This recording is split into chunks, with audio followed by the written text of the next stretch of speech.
Hi, good evening, friends. I'm Maushumi. I'm back with you all, and I'm a wellness professional, and I specialize in taking care of the skin, hair, and body using natural products and a proprietary massage technique, a self healing massage technique called lymphotology. Today, we are going to talk about hair care and management of colored hair using natural products and marma massage. So, when we talk of hair, what is hair? Of course, hair is the outside appendage that we see. And the hair, generally, we can divide it into two parts: the hair that is below the scalp, that is inside the skin, that is the root of the hair, and the hair that is outside, the one that we see here. This is the hair shaft. So, the hair has the hair root and the hair shaft. Now, when we talk of the hair shaft can be divided into three parts. And these three parts are the cuticle, the cortex, and the medulla. Now, the medulla, the innermost part is the medulla, which is a hollow core. So it's not so much of importance to us. What is of importance is the cortex and the cuticle. The cuticle is the outermost layer, which is the protective layer of the hair. It's very important to have a healthy cuticle. And then just next to the cuticle inside is the hair cortex or the core of the hair. And this cortex is the place where we have the hair color, the melanin. So the color that we see in the hair, like I have black hair, so I have melanin in my hair. It's a pigment, a color or a pigment. So now we have two types of melanin. That is eumelanin, which gives the black or the brown color to the hair, and the pheomelanin, which gives the blonde or the ginger tinge or the yellowish tinge to the hair. Now, when we talk of coloring the hair, what happens as we go gray, or sometimes just because of cosmetic reason, we want to color our hair. So, what do we do when we want to color our hair? So the hair coloring can be of two types, semi-permanent hair coloring and the permanent hair coloring. So when we talk of a chemical hair coloring, it is usually a permanent hair coloring. So for that, we use a chemical called hydrogen peroxide, which goes from the cuticle to the cortex, and there it acts on the melanin. It decolorizes the melanin. The melanin would be there, but it changes the color of the melanin to a colorless pigment. And this process is called bleaching or oxidation. This process is actually a harmful process for the hair. And after the bleaching, the new color is put on the hair, infused on the hair. And when we talk of using natural color on the hair, we do not go by this process because the natural colors, they cannot go inside the cortex. So what they do is they color the hair shaft, the cuticle part, just put the color on top. So now the thing is that we can color our hair using natural colors. There are many natural colors available. And nowadays, today I'm going to talk about a few hacks whereby you can keep the natural color for a very long time on your hair. And now, the first question that comes to your mind is why do we go gray? I mean, of course, as we age, we know that we go gray. And now we are aware that we have a pigment called melanin. You know, the same pigment is present on our skin. It's the same pigment that gives the color to our skin, and it's the same pigment that gives the color to the hair. And remember, the hair is made of a protein called keratin. And the same protein, the same keratin is present on our skin and on our nails. So remember, we need to eat a lot of proteins to keep ourselves healthy. So now coming to the point of how do we go gray or why do we go gray? Just now I shared with you all about a chemical called hydrogen peroxide. You know what happens? This hydrogen peroxide is also produced by our body naturally. And it gets deposited on our scalp, on our hair, on the melanin. In normal times, there is another chemical called catalase. You can name it as C or the catalase. This catalase, it actually comes and breaks the hydrogen peroxide into oxygen and water. And it becomes part of nature, environment, and nothing happens to our hair. But as we start aging, this catalyst becomes less and less in our body. And when the catalyst is less in our body, then it actually cannot break the hydrogen peroxide. That hydrogen peroxide gets deposited on our scalp, on our hair, and now it starts bleaching the melanin. It starts making it colorless. So you see, the beauty is the same chemical which is made inside our body is used externally to color our hair. So this catalase enzyme is very important. So as we grow old, catalase becomes less, and slowly our hair turns into gray. And the same process, because of a lot of chemicals in the environment, the pollutants in the environment, slowly nowadays you'll see even younger people, they are becoming gray. It's because of, again, the hydrogen peroxide getting deposited on their hair, on their scalp. So it is very important to control the formation of the deposition of hydrogen peroxide into our scalp so that it does not get deposited. And how can we do it? What are the ways we can improve it? What are the ways we can control the early graying or the graying of the hair? So I'll just share about another chemical. It's called glutamine peroxide. You can just in short call it as GTP. So this is a natural antioxidant. All of you read about a lot of antioxidants in the market. And believe me, this antioxidant, the GTP, is produced by our liver, inside our liver. And you know what happens? This antioxidant is very, very important because this antioxidant also breaks the hydrogen peroxide into water and oxygen. So if you have more of GTP in our body would be younger. That means it's not only about our hair. Our hair would be blacker in color or darker in color, or the natural blonde color we have, it will remain like that. And even our skin, our body would have a youthful appearance. And as I shared, this GTP is produced in the liver. So how do we improve the production of GTP? So if we improve the production of GTP in our body would be younger.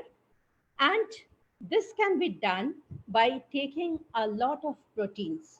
One of the most important protein is whey protein, WHEY, whey protein, yes. And the wheat germ protein. Wheat germ protein can be grown very easily at home. So every day, if you improve or increase your intake of wheat germ protein, trust me, you can improve the condition of your hair and your skin too. And the second is using a lot of cruciferous vegetables. These are lifestyle changes that I'm asking you to make. When you have any juice in the morning, include a bit of wheat germ, fresh wheat germ in it. You can use the normal cruciferous vegetables which are available in the market, like cabbage, cauliflower, cucumber. These are the natural cruciferous vegetables available, and they also help in the improving the amount of GTP in our body. The third most important thing, you must have heard everybody talking about vitamin C.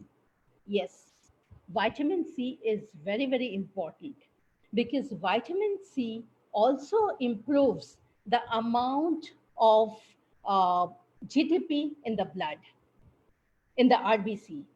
So we know that it is very important for us to have two chemicals in our body, that is catalase, the C, and the GTP.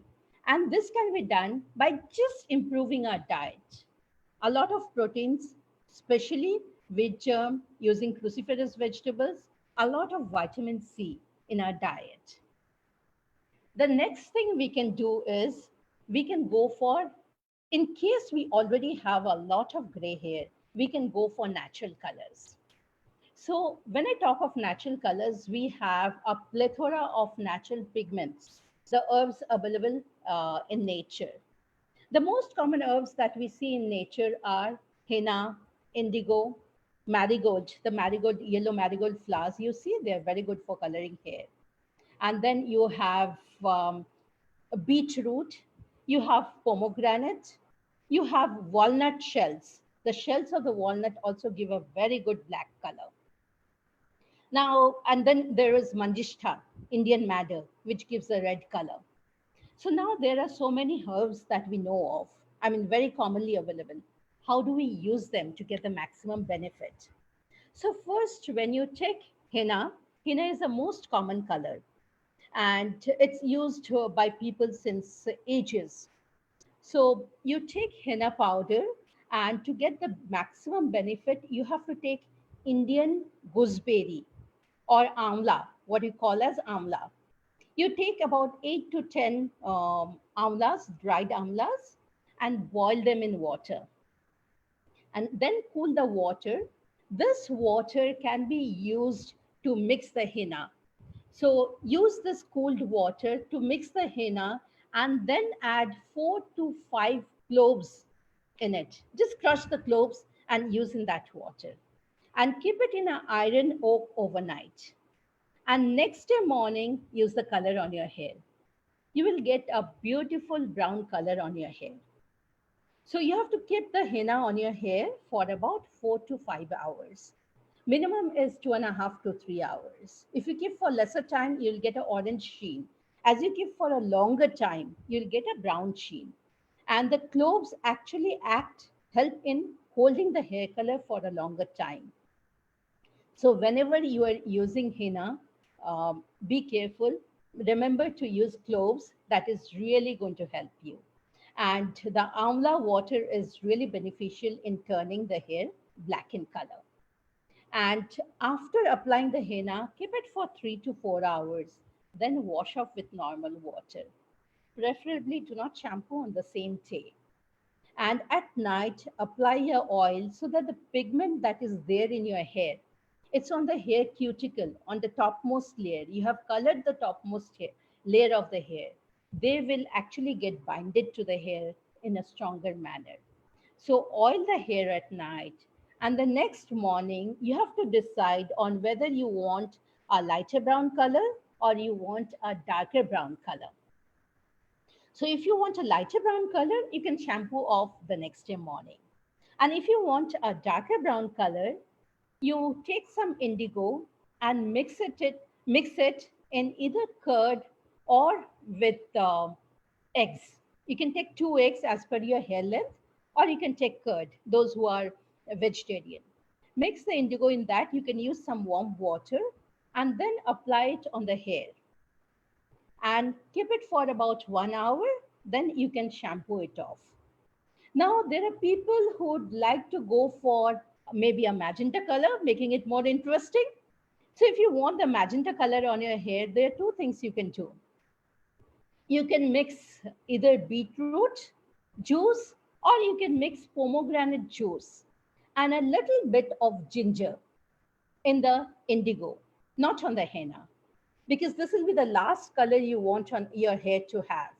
So mix the beetroot or the pomegranate juice in the indigo and then apply it on your hair together with the curd or egg, whatever you are using, and a little bit of crushed ginger. And then apply it on your hair, keep it for about 1 hour, and then you can shampoo it off. This is the best way to get the natural chestnut brown or the dark shade of brown on your hair using a natural color. And if you want initially for the color to stay, use it once in 10 days. And after a period of about 3 to 4 months, you can use it once in 15 days or once in 21 days. Because by that time, the hair pigments will start sitting on your hair, on the hair cuticle itself. And one more thing, sometimes you might like you have used indigo for about 1 week, 10 days, and now you want some sheen or you want some brightness on your hair, some highlights on your hair. So, for giving the highlights on your hair, you can use marigold flower or you can use cassia flower. There are about 14 varieties of cassia flower available in the market, and you can see it everywhere. It's very, very common in southern part of India. It's called avarampu in local language. It's a yellow flower. It hangs like this on the roadside. And this flower, there are two varieties, Cassia auriculata and Cassia ovata. Both of them are excellent for giving a golden sheen to the hair and maintaining the sheen of the hair. So you can use cassia, you can use marigold, and you can use marigold leaves to give the color. And maybe after using the highlight, again, after some time, you want to change the color of your hair to a darker shade of black or gray. So you can mix indigo and you can mix some guava leaves in it. Guava leaves or mango seeds give a darker color.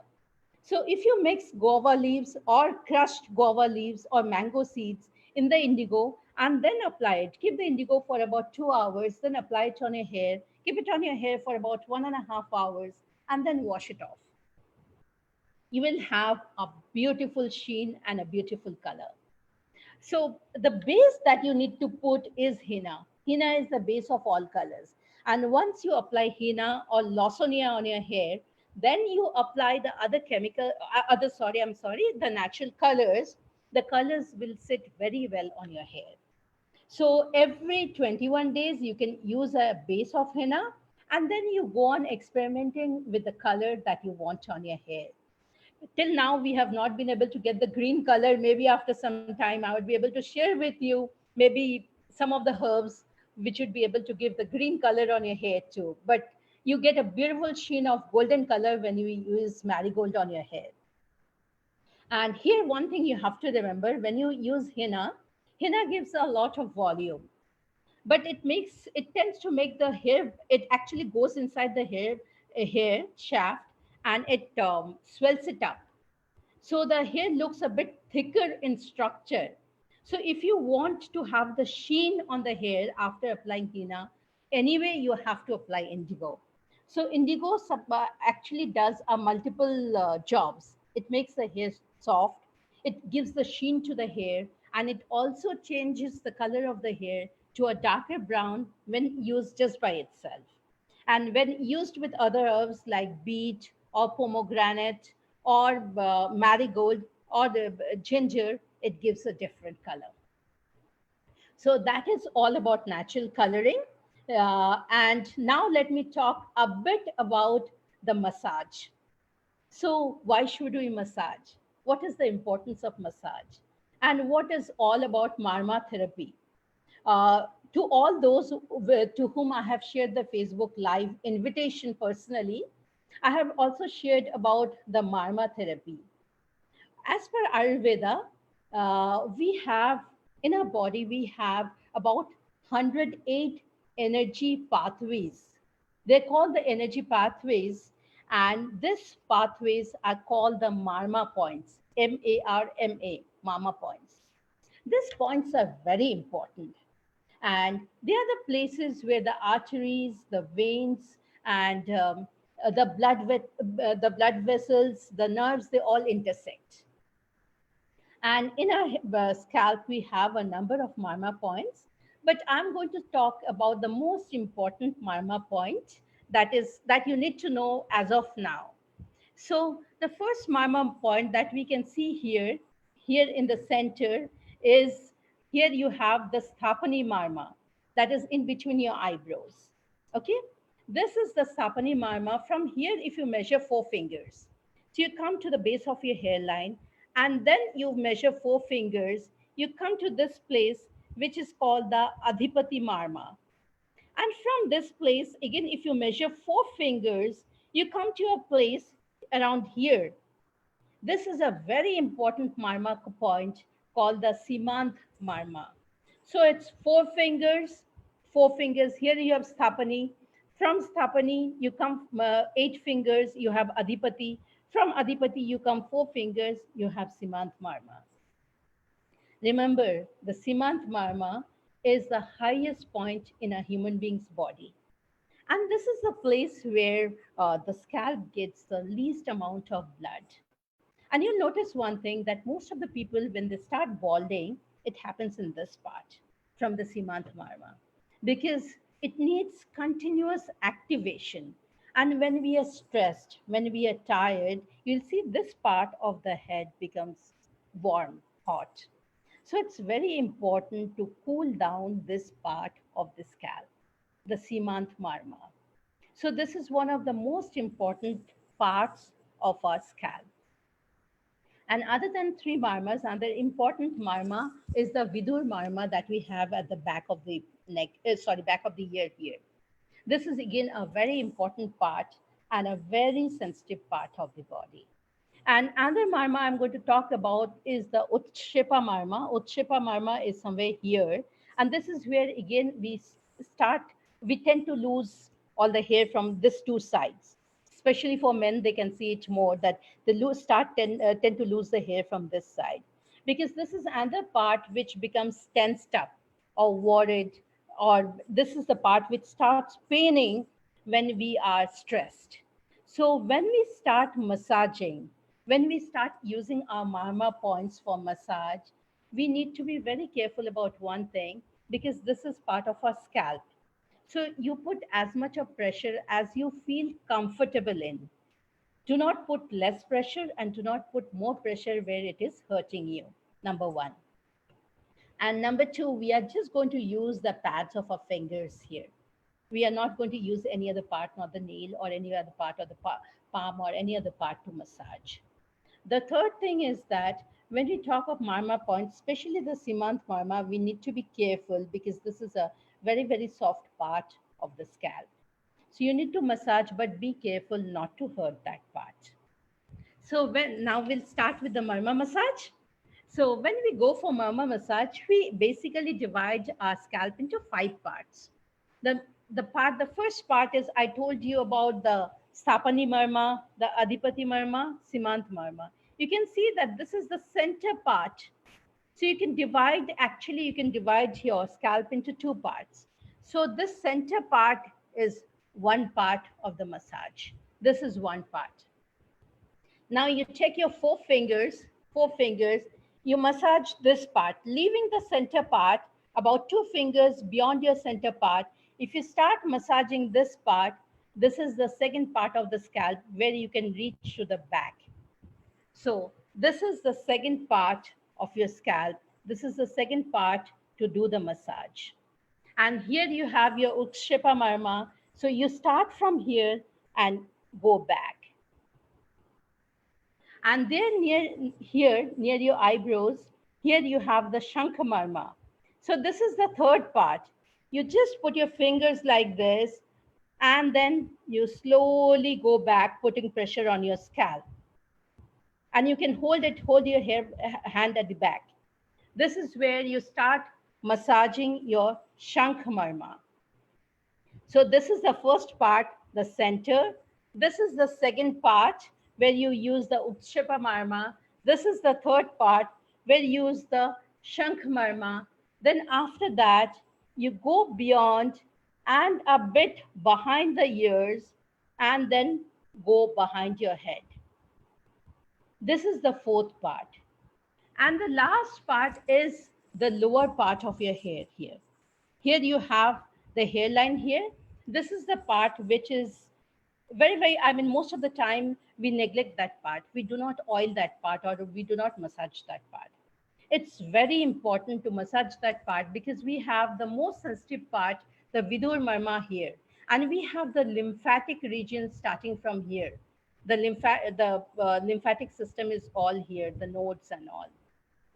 So it's very important that you massage the back part of your scalp, and with your finger, the thumb, you massage this point, this marma point. That is going to give you a lot of relief, and it is also going to help you with the new hair growth, and also in hair fall control and controlling early graying. So when you start massaging, because you have to put a bit of pressure, it's not like this. It's you go from here like this. You're putting a bit of pressure. So you can do one thing. Take about 4 to 5 drops of oil and 4 to 5 drops of water. Just put it in your fingertips, then start massaging like this. That is going to help move your fingers properly through your hair. And then putting the pressure, you gently go back. And in case you have a little bit of hair fall happening while you're massaging, let it be like that. It's a weak hair that is coming out, and it's okay for the weak hair to come out. And you'll see that slowly the new hair will start growing in its place. And second thing you need to remember while doing the marma massage is that you do it with your fingertips with some oil and water so that you can move your hands through the scalp very well. As you are moving your hands through the scalp, through the different marma points, you activate them.